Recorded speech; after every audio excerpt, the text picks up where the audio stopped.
and attending. We have a couple of reminders from our end before we dive in. And this is our weekly US and EMEA office hours. If this is your first time joining, we have a weekly cadence for those based in US and EMEA. That's this time every week, Wednesdays from 8 to 9 a.m. Pacific time. And then we also have a monthly office hours for customers in APAC as well. It's on the second Wednesday every month from 4 to 5 p.m. Pacific time. So if you do have individuals, colleagues who are in APAC, feel free to forward that on. But in between any of our office hours sessions, please feel free to reach out to us using GitHub discussions we go through on a daily basis as a team and triage those issues. And so always happy to dive in if there are questions you have outside of office hours. I have a couple of updates from mine. I'll put links in chat so you're able to go to all these items. The first one is 2 releases. The first one for Python has a number of both package pumps and then updates in that sense, and then fixes as well for we have a cleanup for chat completion agent and a couple of other minor fixes as well. And so if you haven't had a chance to go through and look at that, now is a great time to do that. We also have a minor update as well for .NET. And so there are some small changes in terms of the ADR sample contributor guidelines. So we've updated a few other things there. But if you haven't had a chance to go through our last releases for Python and .NET, would recommend you take a minute to do that. It's the first link that I put in chat as well. And then, as always, we have our roadmap blog that we've released out a couple of weeks ago. But if you are looking to understand more detail, we have our backlog by buckets, which shows what we're working on in even more detail. And so I've linked to the roadmap blog at the very bottom and the backlog if you're wanting to look more in detail, if there are specific items that you're wanting to see and to dive into further.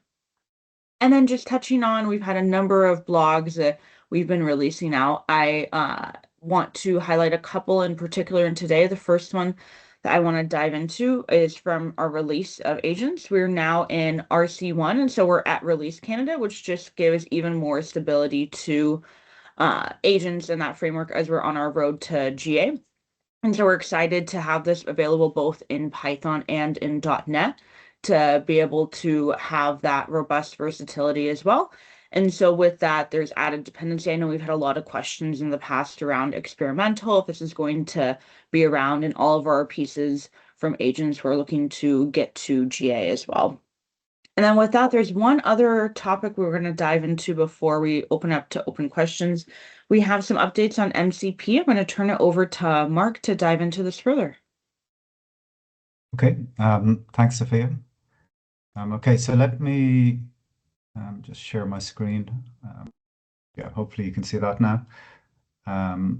Yeah, so I'm just going to talk about some integration that we've done between Semantic Kernel and MCP. If you haven't come across MCP so far, it's a standard that Anthropic have put out, and it's a way basically to connect AI assistance with external tools and external data sources, so it's a very, very simple protocol. And if you look at their documentation, they have this architecture diagram that gives you an idea of how things work, right? So you have data that exists in various data sources.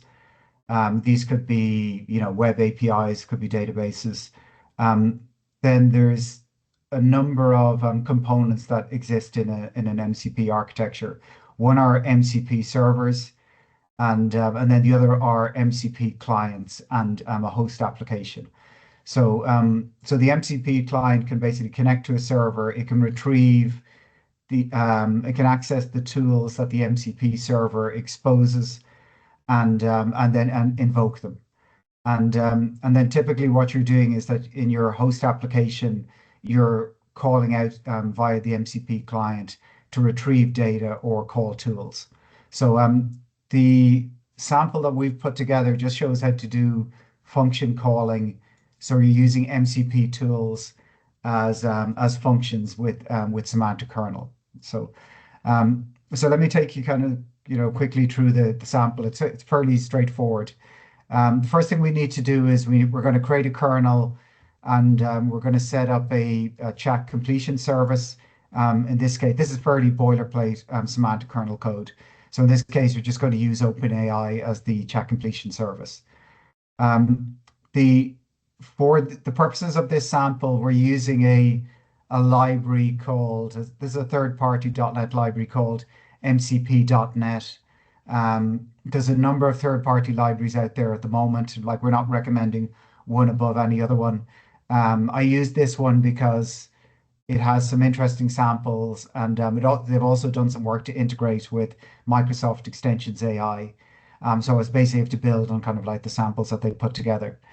Um, so the next step, this is the application that we're going to build, right? So we're going to have semantic kernel. It's going to work together with the MCP client. It'll call into the MCP server. The specific server that we're using is a GitHub server, and that gives us access to various GitHub commands. There's a lot of example servers out there at the moment. Like if you go to the MCP website and you look at all of the example servers, you can see there's a whole bunch of things like, that are available for GitHub, Google Maps and various databases, etc. So we're going to use GitHub in this particular case, and the server is basically going to call in via a web API to access GitHub, right? So um, one thing that you can do right now with semantic kernel is you could actually write your own plugins, your own kernel functions that call directly into the web API, and you could leave MCP out of the picture. The reason MCP is valuable is that the intent of these servers is they're purpose built to be called by LLMs, right? So there's a very simple contract, and there's very simple APIs that are defined. Existing web APIs, a lot of the time they were designed for developers to use. Models can do a reasonable job in calling them, but MCP actually does a great job in simplifying the contract, and it makes it much easier and much more reliable to integrate third-party tools and third-party data sources. Um, so for this particular example, we're going to use npx to actually run the MCP server, right? So I don't need to install the server. If I run the npx command, it'll download the server and then run it locally. Um, so this is what the code ends up looking like, right? So this is my definition of my server configuration. So I've given it an ID of GitHub. We're going to use standard IO as the transport type to actually communicate with the server. And we're going to use npx to launch it. You can also use Docker to launch these if you want, but npx is very, very quick and very straightforward to set up and use. So then once I have that defined, I can basically create a client to basically talk to this MCP server, right? So when I run this application, the server is going to be executed locally on my machine, and then the client will basically call into it. The next thing I can do is I can use the MCP client to retrieve the list of tools that this server exposes. And in the sample, we basically just dump them out, right? So you can see that there's various tools here. So I can do things like, create or update a file, create a new branch. So typical operations you could perform against GitHub. And the one we're particularly interested in is this one here, which lists commits. So this gets a list of the commits of a branch in a specific GitHub repository. So what we need to do is MCP will expose all of these tools using its particular standard. And within Semantic Kernel, we have our own abstraction called a kernel function.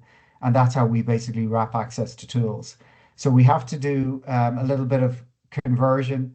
So we're converting from a tool, and this is an MCP tool, into a semantic kernel function. And in the sample, we've done something fairly basic where we've done some type conversion. Like when you're calling an MCP tool, you have to specify the correct types, otherwise the operation will fail. So we're doing some very basic type conversion. And at the moment in the sample, we're just supporting, strings, int, numbers, booleans, lists of strings and dictionaries, right? So it's just basic support. But this is the code to basically convert a tool into a kernel function. And the tool has a name, it has a description, it has a set of parameters, and we can just do a very simple conversion of those types. And then we provide a new delegate called invoke tool async. This is what's going to get called when the kernel function gets called. And all it does is it converts the arguments to the correct types and then uses the MCP client to invoke the MCP tool. And then we're doing something very simple with the return value from the tool. We're basically just converting it to a string value, and that string value gets returned to the LLM. So then to use this, again, the code becomes, this should be fairly familiar. We use the MCP client to map to kernel functions, its tools to kernel functions.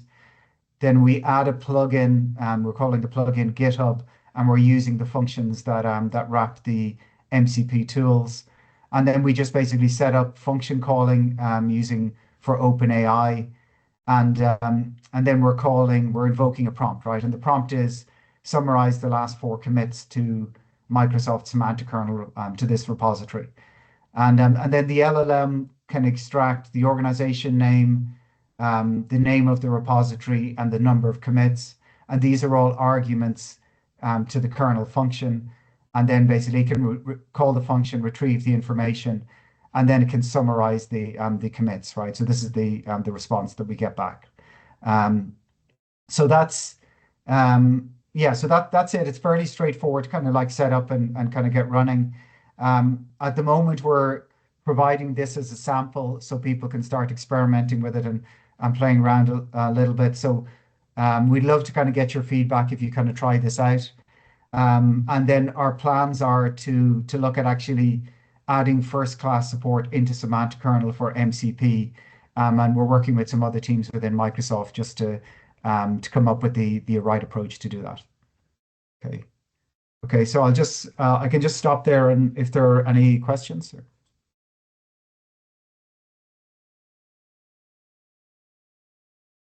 Okay. Yeah. So the sample is checked in, and this blog post is live then as well. So there's I'll paste a link into the chat so people can get access to it. That'd be great. I pasted a link to the blog, but if you have a link readily available, the sample. There's a couple of questions I'm seeing in chat. Joe, would you mind coming off of mute? If not, I'm happy to read it out if you're not able to. No, I saw it. This is awesome. Super excited about this. And I went to the MCPs, and I recognize that you said this is just one of many, and you chose to do because of the samples they had. They have a pretty robust library of servers available on their GitHub site. Do we, Microsoft, have plans to build any of these servers, or have we already built some that are just not exposed to the MCP website? Yeah, so I don't have a definitive answer on that. I know there's lots of interest in this, within Microsoft at the moment, right? But maybe the best thing to do is I could connect you with, we can try and connect you maybe with the right PM on the Microsoft side to answer that. That'd be great. Thank you. Yeah, just curious because I see like AWS and Google and several others have servers out there. So there certainly has to be a use case that we could tap into. Yeah. I mean, I expect they're coming. I just don't have a definitive answer for you. So yeah. Great, thanks for the question, Joe. I'm seeing another one in chat. Does it already support authentication? So the sample we have at the moment doesn't do anything with authentication, and that's why we only have it out as a sample at the moment, right? Because we want to make sure we have something that's production ready before we put it into the Semantic Kernel. But that is I was expecting to get that question. That is something we're looking at the moment, and we want to come up with a good position on how you make all of this stuff secure. Great, thanks, Mark. And then a couple other questions. Alexandra, do you want to come off of mute? Happy to read out your question if you're not able to.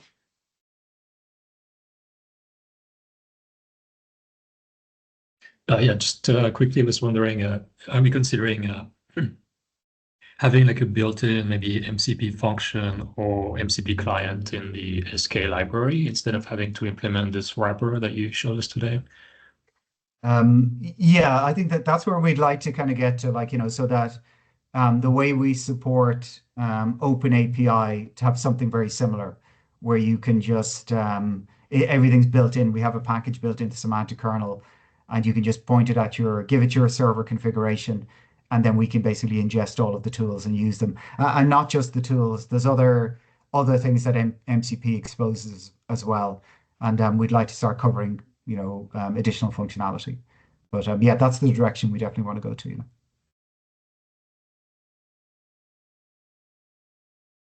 Perfect. And I'm seeing one other question in chat. Gary, do you want to come off of mute? Sure. So when you, I missed a little bit of your walkthrough, but when you make the calls, are we broadcasting all the method names for the LLM to know what exists each time? Is that kind of how it's working so it knows what functions to call? Yes, yeah. I mean, that's the way function calling works at the moment. So whatever functions are registered on the kernel, if you enable automatic function calling, we automatically send the function definitions to the LLM with each request. And and then the LLM decides if it wants to call any of those functions. Now we do have some capabilities where you can narrow down which functions are being advertised, right? If you already have know which functions are going to be relevant for a particular request, you can narrow them down. I mean, in general, advertising too many functions to the LLM can cause it to be, to kind of get confused, right? So generally, we don't recommend you go more than, I can't remember, it's either 10 or 20 functions at a time. Right. So I'm just trying to understand how this is going to scale very well. I mean, I can see the idea of MCPs, like you have a dozen different endpoints that the LLM, has access to, and that's all wonderful. But then they've got 10 endpoints on there. Now you start getting into hundreds of potential individual things, and like trying to code which ones you want to be available at a particular time seems to take away a lot of the benefit of it in a way. I mean, if I already knew what we wanted, it kind of, So I'm just trying to work out if you're giving a lot of thought to how we can make this scale properly, or even if Anthropic actually had ideas on how to make that scale properly. Yeah. So the way we're thinking about this is, one solution would be kind of multi-agent scenarios. So you would have specialized agents that would have a particular set of tools, right? So I might have an agent that knows how to do GitHub related stuff, right? And it would have that group of tools. And then you put agents together dynamically to the ones that are best suited to help you with a particular ask. And so then as each agent interfaces with the model, it's constrained, right? It has a specialized task and a restricted number of tools, and the LLM will do pretty good job under those circumstances, so that's one way we're thinking about it. We've looked at other strategies of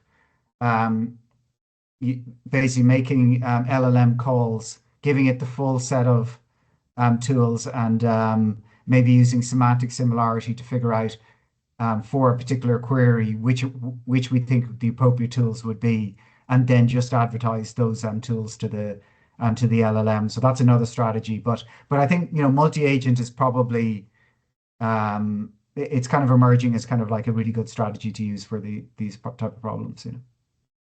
Okay. And my last question was, I heard you say that this is just a sample, which is good, and then you're going to be building in proper support. Is that going to be compatible with the extensions AI?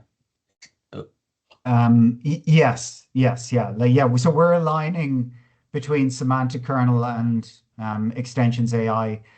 We basically just want to sit on top of them, right? So everything that they support, basically you can use just seamlessly with Semantic Kernel. So the library here, the MCP.NET library, they already have an extension for extensions AI. And I think there will be something more official that will kind of come out. So we'll have first class support at our level and also at lower levels in the stack then as well. Okay, great. Thanks.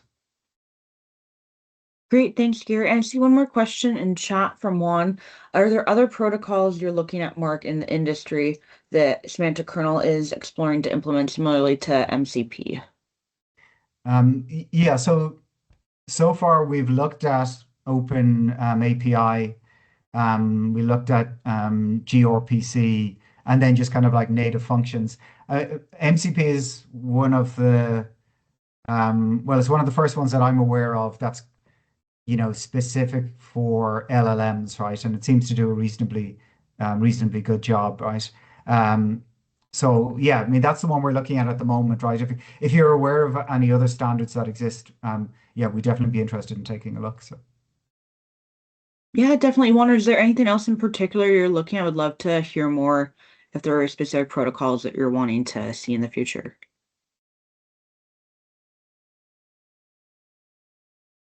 Hello, Juan Pablo speaking. Thanks, Mark. Can you hear me, right?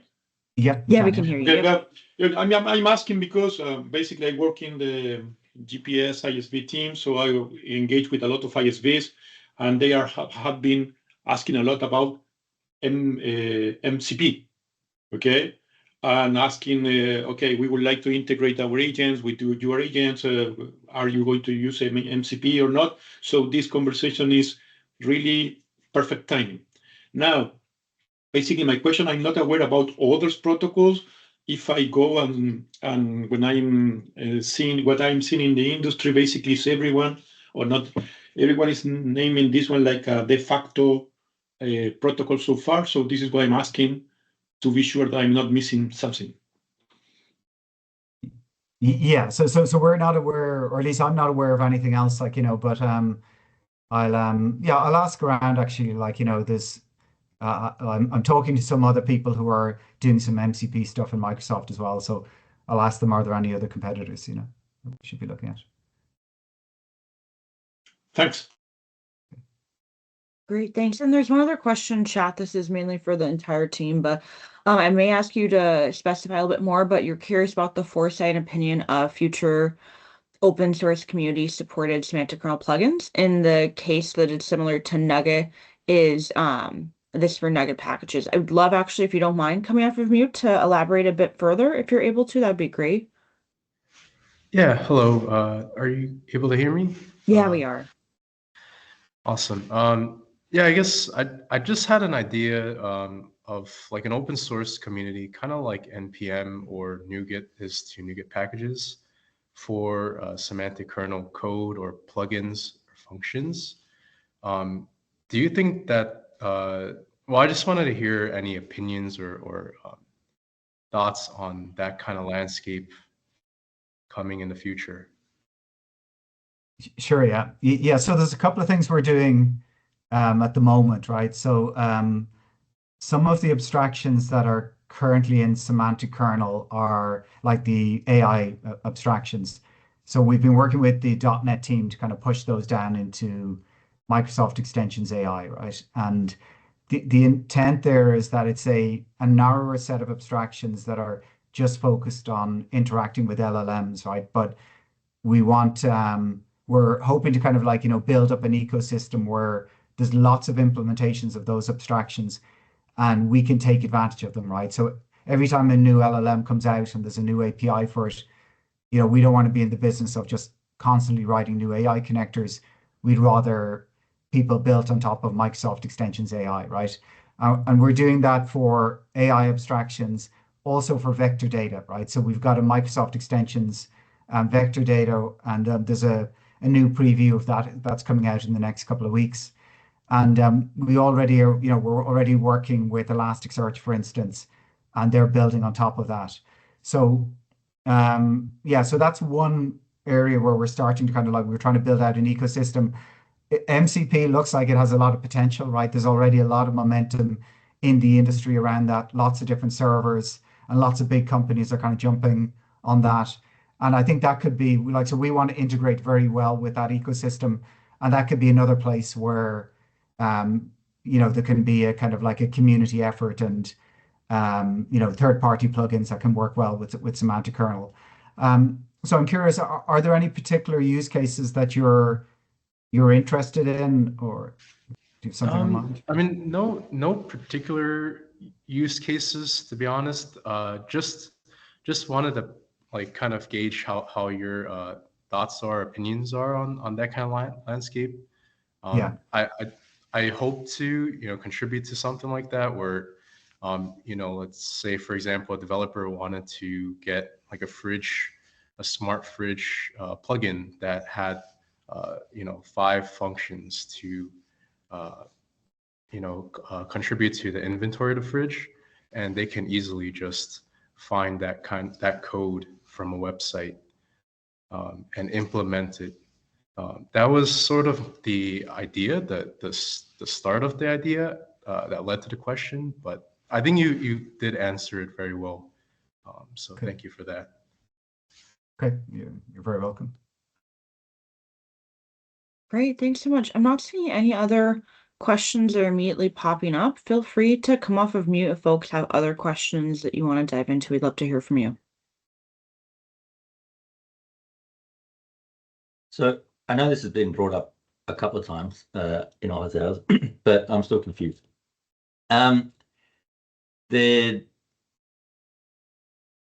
Where extensions AI starts and finishes and where semantic kernel takes off is still very confusing to me.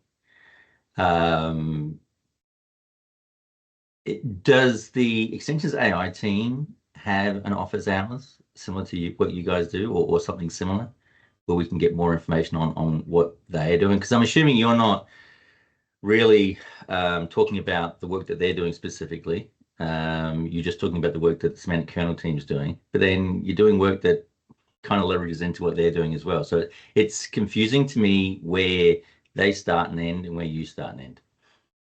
Yeah, actually, so that's a good thought. Like, we could ask somebody from that team to maybe turn up at the office hours, in the future, specifically take these questions, right? But we're yeah, I'll take a stab at answering it anyway in the meantime, right? We want to be a layer on top of Microsoft Extensions AI.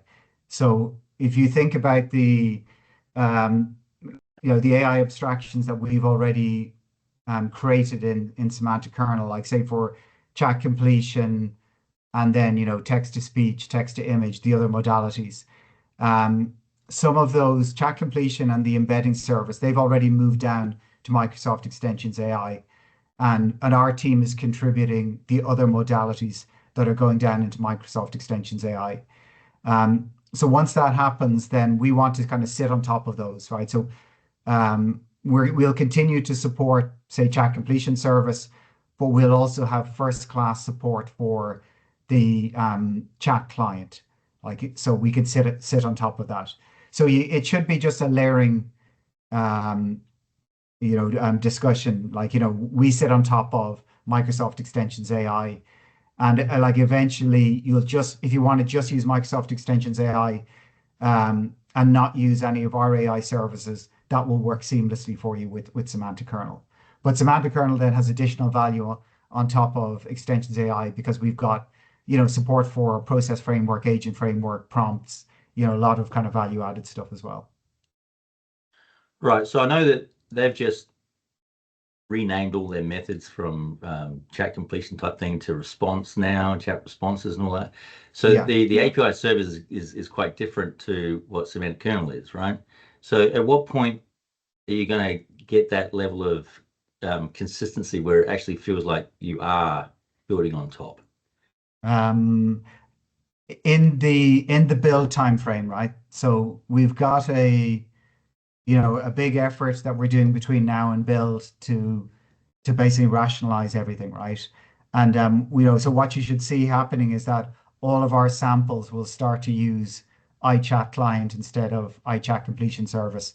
Now, iChat completion service won't go away. It'll still be there, and we'll still support it, and we'll still fix bugs. But for people who are new coming to Semantic Kernel, everything they should see will be built on top of iChat client. And the confusion that you're experiencing now, we think that will go away, right? So over time you should just be able to make the switch yourself when you're ready, and then just kind of ignore the old abstractions. Okay, that's good. So builds when? It's in May, the end of May. Okay. Oh, so that's not too far away then. Yes, yeah. So there's a lot of work been going on, the last couple of months, and things are progressing very well, so yeah. All right. And then one last thing is, you mentioned something about the, I think it was the storage or memory that was coming out in the next few weeks. So should we hold off on doing features that we want to do in that area until that lands? You could, well, here's the things that are going to be coming, right? So we're adding support for hybrid search, right? So that's going to be a net new feature. And we're also extending the filtering support, right? So if you're doing queries against vector databases and you're providing filters for, and/or cases, that sort of stuff, in .NET, we're switching to use link-based filters, and that gives us much more power, than what we have at the moment. So they're the main things that are coming, right? So the new functionality will be additive to what's already there. So Okay. so there shouldn't be any need. Now there may be a little bit of disruption because we're finalizing the API surface, but we'll provide migration guides, and we think it'll be fairly straightforward to update to this new preview when it comes out. Okay, so it's mostly the same, just more additive than a complete change. Yeah, absolutely. Yeah, absolutely. Right. Okay, great. Thank you very much. Okay. Great, thank you. Jason, I see you have your hand up if you want to come off of mute. Certainly. Thank you so much. So this is more kind of feedback. So a while ago, I'd written a semantic kernel application using Azure AI Search for memory, and it seemed a pretty straightforward process. And then I picked up semantic kernel again recently, and I struggled a lot with the AI Search vector store record collection, et cetera, that entire API.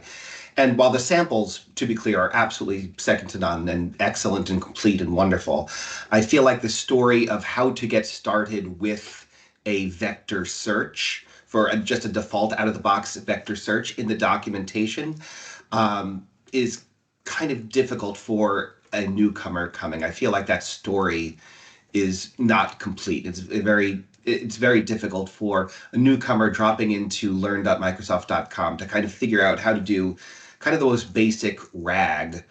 And I understand that things are in flux, and again, the samples are excellent.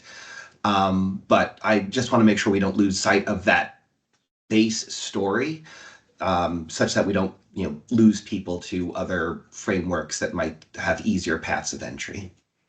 Yeah, I really appreciate the feedback, Jason, and you providing that. I know I see Wesley on the phone as well, but I do know that we're, like you're saying, constantly in flux, and so there will be additional updates in the future to documentation, but really appreciate you providing us that insight of what that experience was like for you. Wesley, anything to add from your end?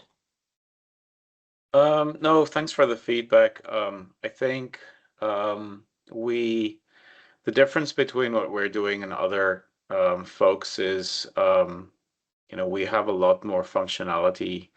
For example, we allow you to define your own schema, which does add to the complexity, but it also means that, that it's possible to interact with data sources that was not created by us.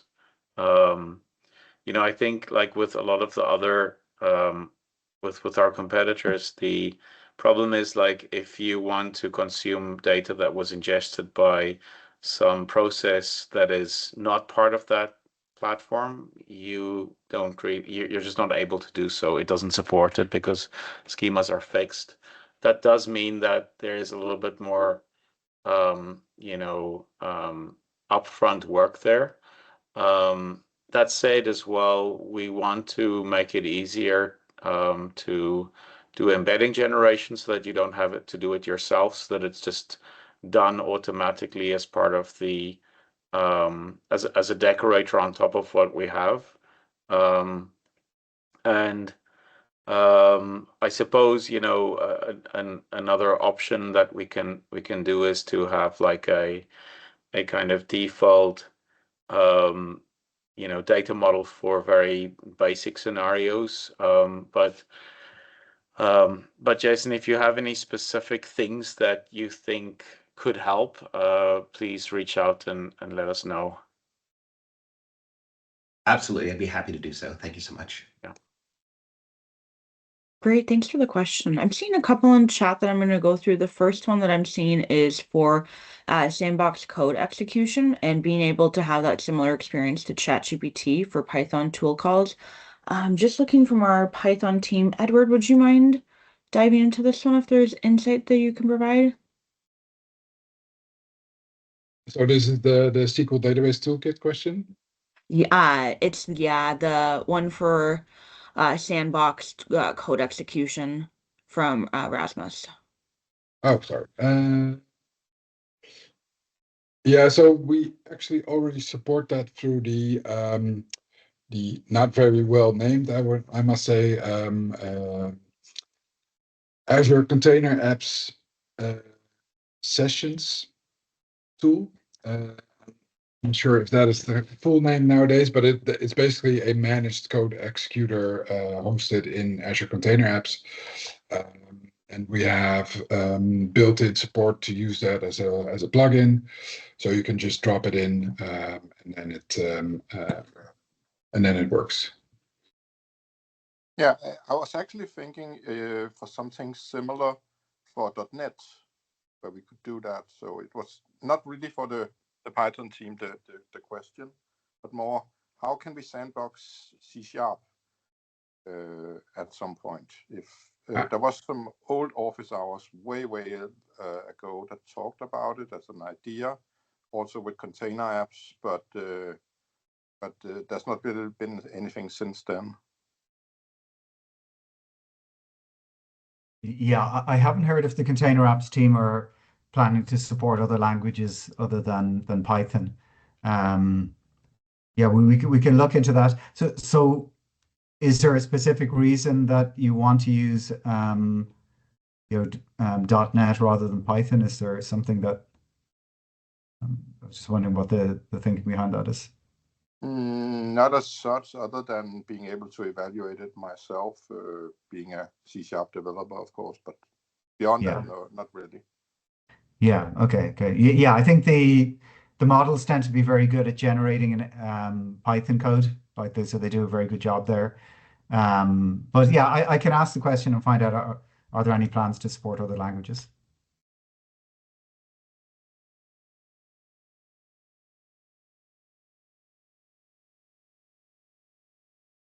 Great, thanks for the question. I'm seeing a few other ones in chat.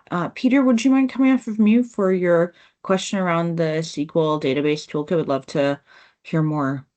Yeah, so I think what I'm trying to do is there is a feature that text to SQL kind of a feature. You're writing the plain language, the English language, and then behind the scene LLM kind of understand intents, and then go to query in the database, understand the entire schema.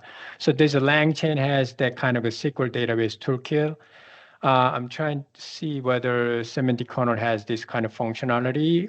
If not, I'm trying to access the fabric through the Semantic Kernel. If you have any way or sample you can share with it, that would be great too.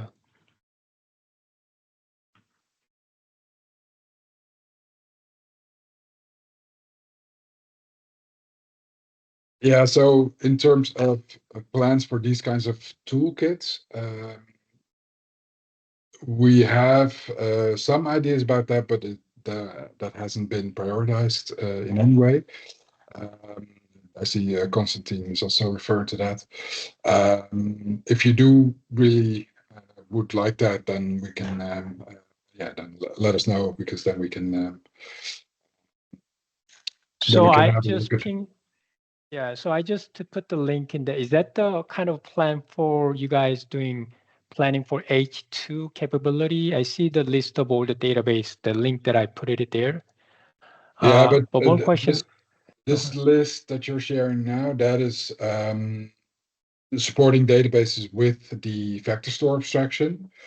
Okay. And from what I know about the LangChain toolkit, that's really for any SQL database, and Right. how you Right.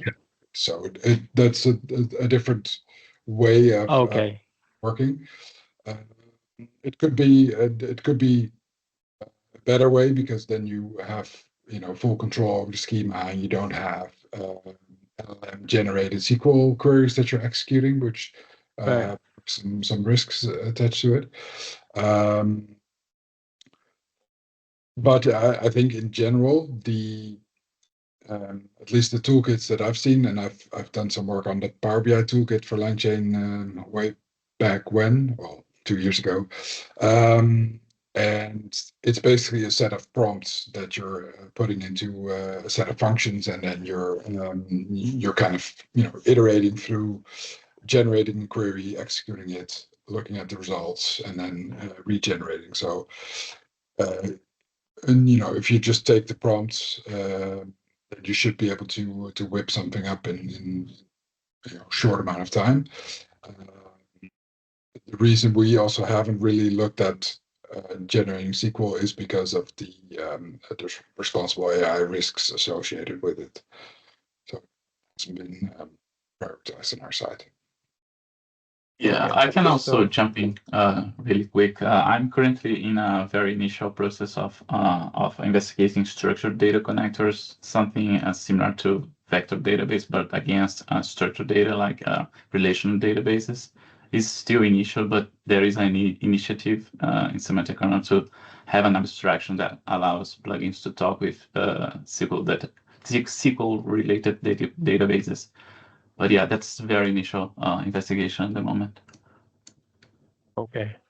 It that apply for the .NET as well, Python both, right?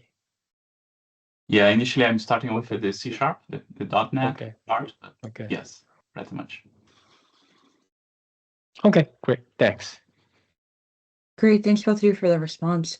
And just looking through chat, I'm seeing there's a question from Alexandri around some of the autogen functionality. Would you mind coming off of mute? Would love to hear more. Yeah, sure. So thanks for the office hour of today. My question was more regarding the finite state machine capability that Autogen has introduced a year ago now. So basically to implement a transition graph where you can have more control on the overall agent interactions. So you can allow or disallow the transition between different agents. So I was wondering if this kind of feature will be available in Semantic Kernel as well.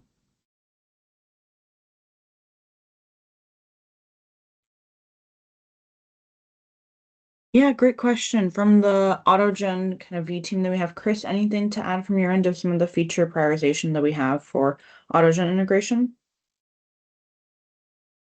Not necessarily.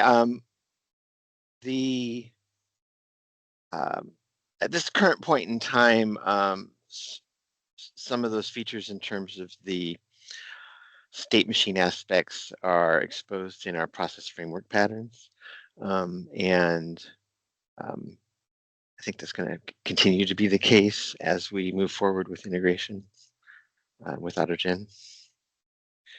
But a lot of that stuff's still in process.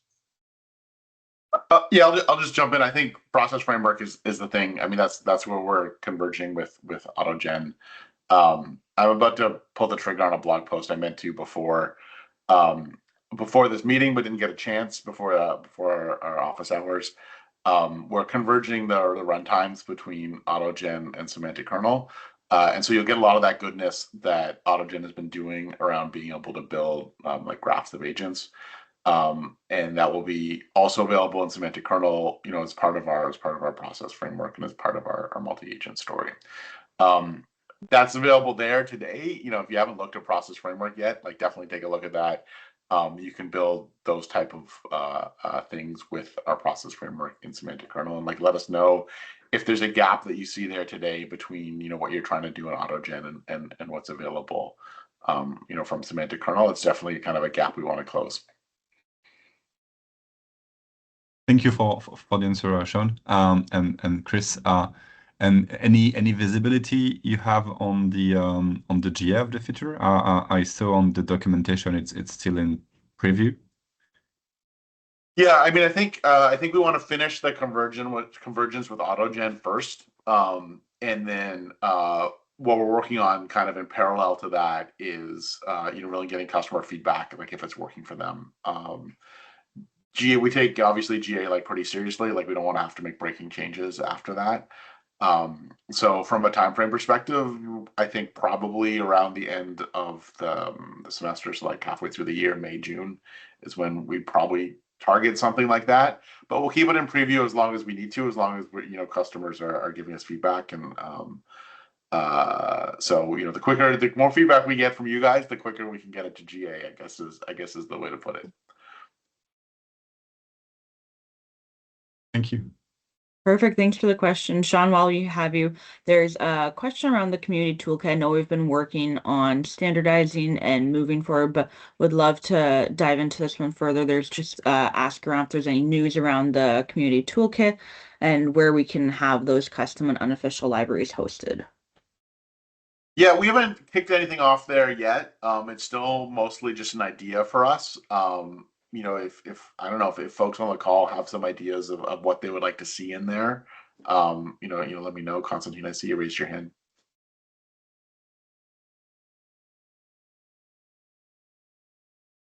You're on mute while you scramble for the mute button. It is something we want to do. I think it'll be a good place for us to put stuff, from the community and stuff that I think a lot of people want to use. I think, when we look at kind of there's so many tools and frameworks and stuff out there, and our kind of the way we've handled it right now is we kind of build a sample around it, and that's fine. But it'd be nice to have some more kind of built-in capabilities that we can put somewhere that people can use, with an understanding that it may change and not something that we can kind of fully support until it stabilizes. Hi everyone. Yeah, so I was a part on Maui toolkit for a while, and I think this is an amazing idea because I'm doing a lot of projects based on semantic kernel. For security reason, I can just take random libraries for random guys from internet, right? And I think if we will have some kind of like repository which kind of like officially supported by you guys, it means I have a lot of integrations for any random situation. So but I'm pretty sure a lot of devs have the same, so we can share it. And then so it's still like kind of up to everyone, but for you it's also kind of like good playground, so you can see what kind of features are implemented and which way. Maybe you can take some inspiration from that or something like this. So I think it will be really great, and for us it will kind of like flex. So if this library in this community toolkit, so it's not from random person anymore, at least someone can support it. So no, I think it will be amazing. And of course, if you need any help, I'm always ready to invest my time to do that. Yeah, I mean, one thing I'd love to know. You said you mentioned you worked on the Maui toolkit. Like maybe we can chat offline. I'd love to know kind of what you liked about that, what went well with the Maui toolkit, and what things you can change. That's kind of what I'm trying to figure out right now, is like who's building the best toolkits. Like, is it better to have it, part of the Semantic Kernel repo, a separate repo, like a community directory? What are the things we should put in there? What level of support we should have? So I'd love, if anyone on the call or Constantine, happy to chat with you offline as well, in terms of what things you thought went well with the different community toolkits you've used. Yeah, of course, I am always ready to chat. Yeah. Cool. Really appreciate. I can start an email thread with us, and we can dive into. If there's anyone else who has thoughts or passion about contributing, please let us know in chat. I'm happy to include you in that thread as well, but I could get that kicked off. I'm not seeing any other questions in chat. I see we have a hand up. Would love to hear from you.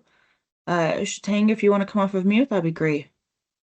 Yeah, no, I think I feel like Constantine put kind of what I had in mind for my idea, like in the better terms. I actually never thought about community toolkit, but I think that's a fantastic idea. Exactly how Constantine mentioned the use case for it. So I guess that's pretty much it. But yeah, it's a really good idea, and I'd be very interested in The number one thing I want with toolkits, so like, please put your name in the chat if you're interested, especially if you're interested in contributing. The thing that I dislike the most when kind of toolkits get created is, when projects put stuff there to die, and then like no one uses it or updates it, and it becomes this kind of like, oh, there's this toolkit thing. So if we do it, I want to make sure it's something where we have a lot of energy, not just from the product team, but from the community to add stuff. Like we'd want, folks in this call to have stuff, in there. So that's actually my number one goal. So if there's a lot of energy and if there's folks on the call that are interested in, helping out by, literally getting code and helping to maintain it from a community, not necessarily maintain it, like we'll maintain it, but, help out from a community perspective. Would love to chat with you asynchronously, because I wouldn't want to do it and then not have it become like an active and vibrant location or repo or whatever we decide it's going to be. And that's actually a great point, Sean. And I guess we could talk about this more offline, but some of the things that the previous toolkits, what were like the failures and successes. Yeah, I'm sure there's a lot to talk about there. But yeah, thank you. Thank you. Great. Thank you so much for bringing this up. I see that there's a lot of interest in chat, and so I'll start a thread with all of us. Really appreciate the excitement around this and folks diving in as well. And so we'll definitely follow up on an email thread after this meeting as well. I did see one more question that, Gary, you had around just the YouTube recordings.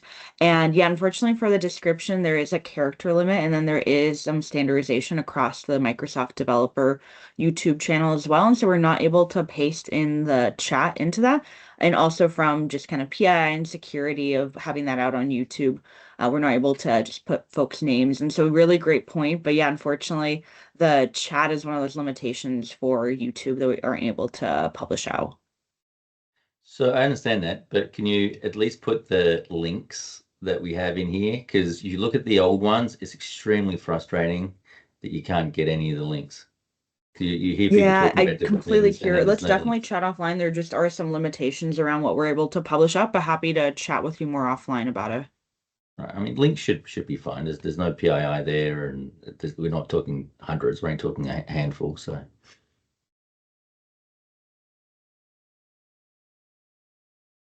And then Bill, I have your email. I see your one in chat, so I have your email. So no worries if you're not comfortable putting in chat. I can see that and grab that as well. Any other questions folks have?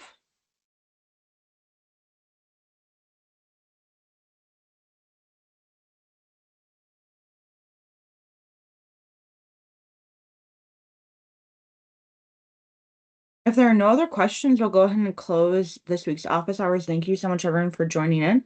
And I'll stay on a minute or two more if there are folks that are typing, and we'll go from there. Thanks, everyone.